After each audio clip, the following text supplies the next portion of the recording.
Hi, I'm Senator Cindy Cream, and I chair a Senate committee on global warming and climate change.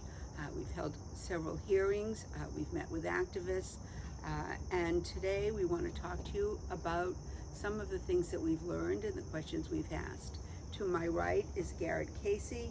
Garrett Casey is my policy director, and he runs the committee that we chair, and he's responsible for bringing all of us together on this committee. So thank you for all you do, Garrett, and let's talk about it. All right. So the first hearing that you held was on zero emission vehicles, and what made you decide that that was the first issue to focus on? Well, transportation is the biggest contributor to greenhouse gas, and Massachusetts is aiming very high on having electric vehicle, zero emission vehicles. For instance, by 2025, they want 300,000 of them and 1 million on the road by 2030. And so this hearing was really, how is that going to happen and how realistic is that expectation? And what did you and the committee learn? How are we going to get to those goals? So we learned a lot of things. First of all, we did learn that the cost of electric vehicles is going down. But I don't know how fast it's going to be the same. There's a hope it will be, but we still need to have the tax advantages and the subsidies to encourage people to use electronic vehicles. Unfortunately, they're more popular in some communities than others, and they're more popular in higher income areas. And we need to make them popular. We need to make it easier for people to have them everywhere. And one thing we need to do is look at the charging stations.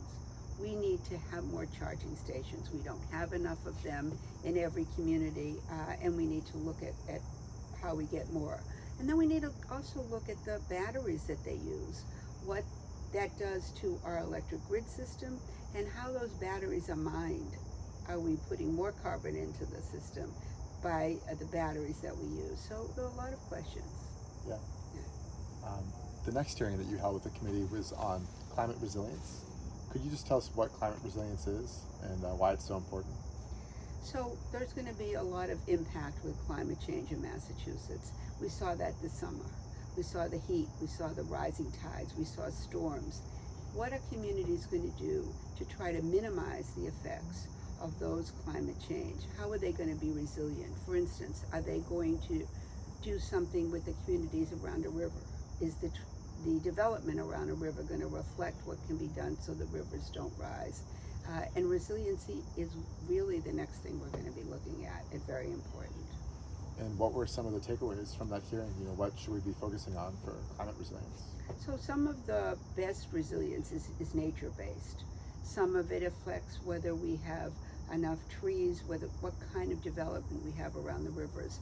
That's why I filed a bill this year which would reflect more forestation, reforesting, planting more trees to absorb the water, and a program that would be specific, that would make every community reflect on what kind of trees they have, how many trees they have, and a grant program in hopes that we would have more trees planted, and other ways of looking to reflect how we need to combat the climate change. Yeah, we already have some programs related to climate resilience, like the MVP program. And did your committee find that those were big enough to meet the size of the problem, or? So I think that we need new programs. I don't think they're big enough, and I don't think there's some programs that haven't really reflected on resilience. They're still looking at things as they had been done before. And I'm not sure that those programs are really working as they should be. So I think we need to introduce new programs and expand the ones that we have. So that came out of that hearing as well.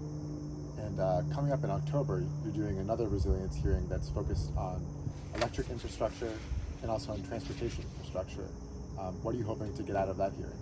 So our public transportation system is really affected by the issues of resilience. And certainly we need to look at that. And we had a report that our transportation system wasn't going to work, that it would certainly be flooded as we faced our resilience problems.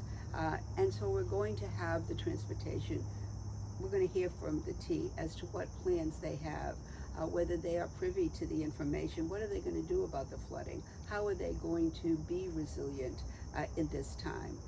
And the next piece was the building. What kind of building and development are we going to have? And then we need to look at, are we going to require all new development to not have gas? Are they going to have electricity? If that happens, how is that going to work? What's going to happen to the gas company? What's going to happen to the gas pipes? Are we going to look at new methods of bringing electricity? New methods? Are we going to allow the gas companies to use their pipes and look at something like geothermal? That's something that we could be looking at. I actually have a bill on geothermal, and we've talked a lot about having only being able to hook up to electricity, but we're even seeing in Newton, the realtors are worried about how that's actually going to work. And how is our grid going to work? How are we going to take all that use of electricity? I'm anxious to hear from the transportation people and from the development people, and I look forward to that hearing, and maybe we can come back and tell our readers a little bit about what we learned from that. Absolutely. Right. Thank Thanks. you.